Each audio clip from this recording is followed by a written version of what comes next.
Благодарам председателе, почитуван заменик министер, почитувани колеги, почитувани македонска јавност.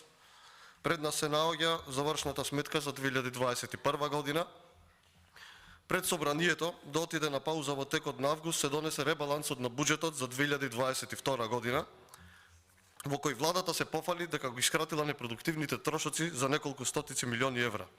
За подсетување на јавноста и приносењето на буџетот на 2021 година од владата не уверува дека непродуктивни трошења ќе нема. Она што е интересно за оваа завршна сметка е тоа што со неј се завршува формалното владење на струмичкиот поглавар Зоран Заев.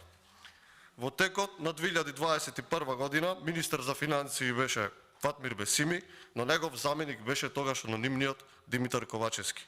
Беше представен како човек од бизнисот кој имал искуство на менаџерски позиции во телекомуникацијскиот бизнис, дека е успешен предприемач на компанија за фотоволтаици и интересно е тоа што во текот на неговиот мандат се донесе закон со кој Македонија ќе се задолжи за да се постават фотоволтаици на некои јавни објекти. И не е проблем во трансформацијата кон зелена енергија, туку проблемот е потенцијалниот судред на интереси. И кога сме кај зелената енергија и зелената агенда, вреди да се спомене дека во рамки на владата имаше предвидена програма со називот Зелен развој, за која беа одвоени 685 милиони денари. Сега, со завршната сметка, гледаме дека такви пари нема. Па ме интересира што се случи заменик министре со зелениот развој. Каде завршија овие средства од над 11 милиони евра? Сега би сакал да ве прашам за инвестициите околу образованието. Според мене, инвестиции во иднината. Како и во минатите години на владење на двоецот СДСМ ДУИ, така и лани има потфрлање, овој пат од над 200 милиони денари. Доколку погледнеме поаналитички, ќе видиме дека најголемото потфрлање во програмата енергетски ефикасна рехабилитација на студентските домови. Почитуван заменик министер, од оваа говорница сегашниот потпредседател на СДСМ ветуваше студентски град со архитектонски додатоци, фитнес центри, фитнес сали, читални, библиотеки. Од тоа гледаме дека нема ништо. Тоа остана само една голема лага. Добивте кредит од меѓународни финансиски институции за реновирање, ни тој не можете да го искористите. Студентскиот стандард значи и современи услови за живење, а тие, заменик министре, треба да ги имаме час поскоро. Видете го бројот на студенти што се запишуваат надвор од Република Македонија. Се повеќе и повеќе млади се одлучуваат да ја напуштат Македонија поради поквалитетното образование и услови за студирање. Впрочем, во Словенија една од министерките е таков пример. Учела основно и средно образование во Македонија, а потоа на факултет заминала во Словенија. Денес е еден од министрите со најимпресивно портфолио во Словенија. За 5 години власт на СДСМ и ДУИ, квалитетот на образованието воопшто не е подигнат и не знам како очекувате стапката на продуктивност да расте. Кога сме на тема млади, жалам што не е испочитуван законот за младинско учество и младински политики и не е отворен аналитички центар во рамки на Агенцијата за млади и спорт. Државата одвојува средства за скапи бифтеци на одредени министри и вице-премиери, но не прави аналитички центар кој ќе истражува младински прашања. Тој аналитички центар ќе откористи на вас, господине заменик министер. Ќе знаете каде да ги насочите средствата и какви ефекти ќе се постигнат. Сега ќе се задржам на некои статистички параметри кои го објаснуваат вашето владење, кои вие ги споминавте во вашиот говор. Откако СДСМ и ДУИ се на власт, тоест од 2017 година до крајот на 2021 година, просечниот економски раст е малку над 1%. Поразително. Кога велам поразително, мислам на тоа како другите земји од поширокиот регион работат на економски план. Просечен економски раст за период од 5 години во Србија е 3,4%, во Бугарија 1,8%, да не заборавиме дека таму имаше две големи политички кризи. Романија 3,5%, Албанија 2,9%, Косово 3,5%, Босна и Херцеговина 2,7%. Ова е реалноста, почитувани колеги. Убедливо најслаба влада во поширокиот регион. Македонската економија се уште го нема достигнато пред пандемиското ниво.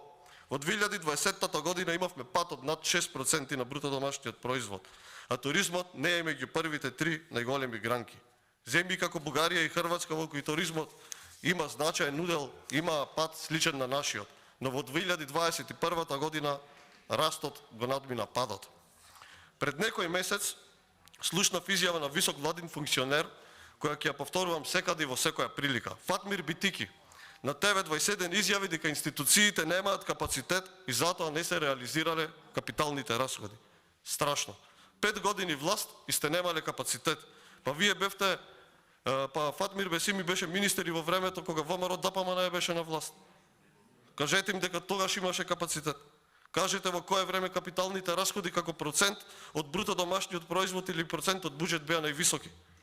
Реализираните капитални расходи од типот владата му плати на Макпетрол 33 милиони евра за да го купи целосното учество во АД Гама, знам дека не е директно под буџет, тоа се вашите капитални расходи. Понатака, знам дека не е директно под буџетот автопатот кој што секојдневно го поминуваме јас и неколку колеги од тој регион. Кичево Охрид или Кичево Струга, но сепак јавното предпријатие за државни патишта е државна институција. За заемот имате согласност и вие дадено како Министерство за финансии. Објаснете како е можно уште откако јас завршував со моите магистарски студии, па се до денес уште да се гради тој автопат, јабер да се нема од завршување на тој автопат. Го нарекуваат автопатот на смртта. Секоја година зема по неколку човечки животи.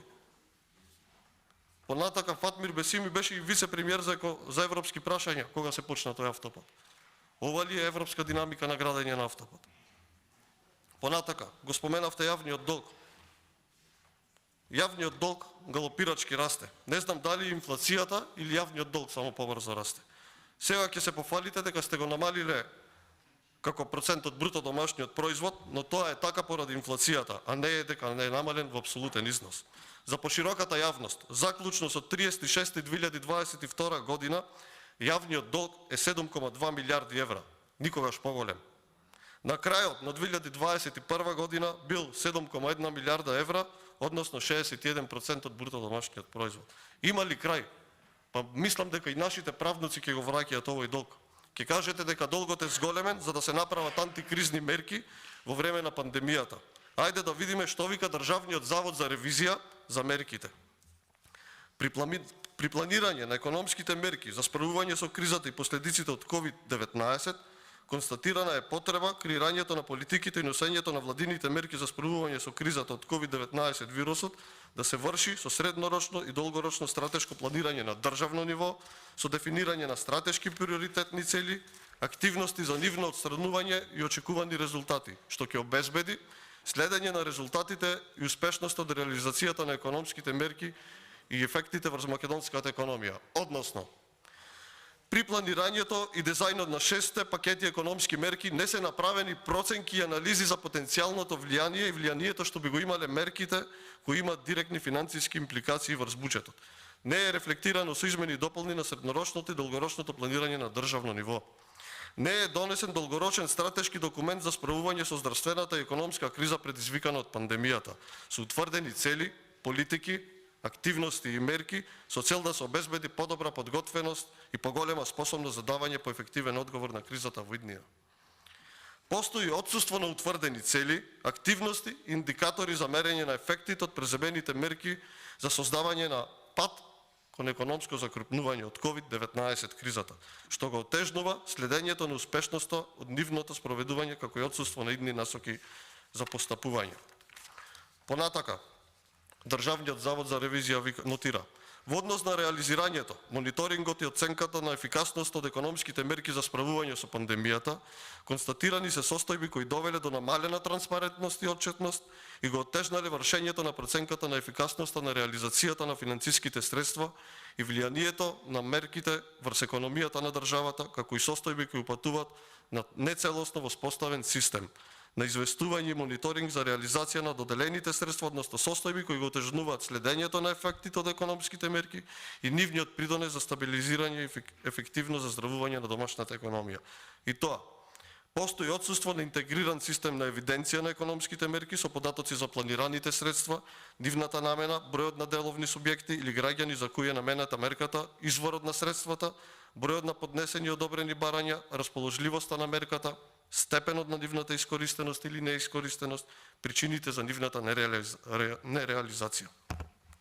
Понатака, Обемот на планираните средства за бескаматните кредитни линии, изборот на дејности погодени од пандемијата, како и неусогласените критериуми за одобрување во кои кредитни линии, креирани од надлежните државни органи, не се создаваат подеднакви можности за заздравување од последиците од COVID-19 кај деловните субјекти во државата.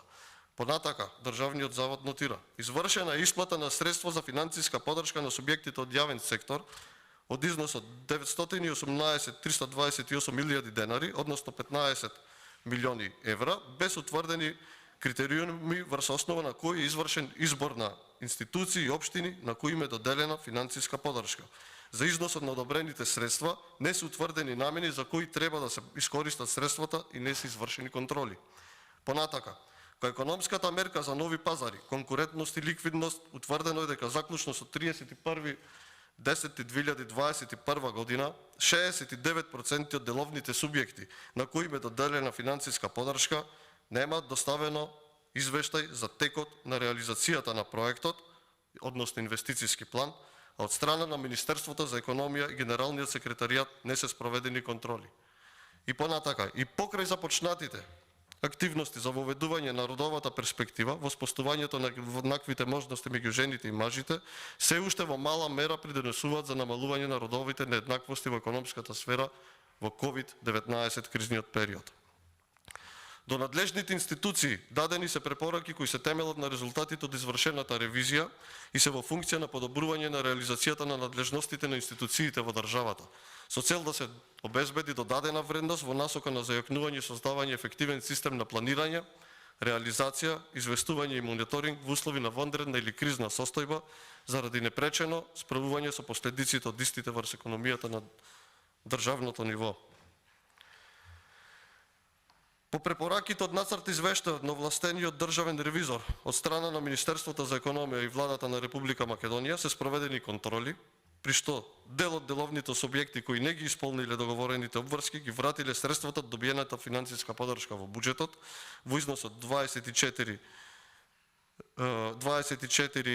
милиони денари, односно околу 400.000 евра. За останатите деловни субјекти отпочнати се активности за активирање на мениците и меничните изјави во форма на нотарски акт со извршна клаузула, со што во буџетот на Република Македонија треба да се изврши поврат на средства во вкупен износ од околу 3,8 милиони евра.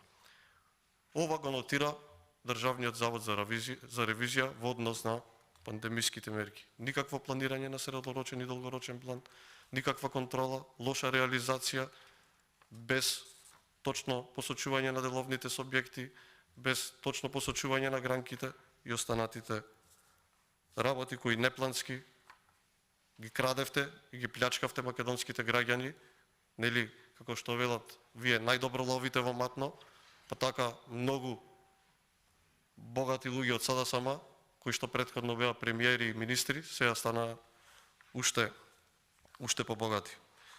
Ова е реалност, дами и господа. Делени се пари без никаква стратегија, не се знае која е целта, не се знае кои се ефектите. Не е за зачудување со што оваа влада имаме најмал раст, економски раст во регионот. За крај, 2021 година е година во која граѓаните имаа право да го кажат своето мислење за СДСМ и ДУИ. Народот насекаде во Македонија ви го покажа патот и што мисли за вас. ВМРО ДПМН е победи во најголем број на општини, а вашите градоначалници на СДСМ ги прати во заборав. Ниту вие од ДУИ не сте поарни. Изгубивте во двата големи градови во Полок, Тетово и Гостивар. Нели ви е јасна пораката од ланската година? Немате легитимитет, време е да си одите поскоро, ако малку, барем добро, и мислите на Македонија. Благодарам. Благодарам колега на Јаулевски. За реплика е пријавена пратеничката Жаклина Лазаревска. Повелете, пратенички.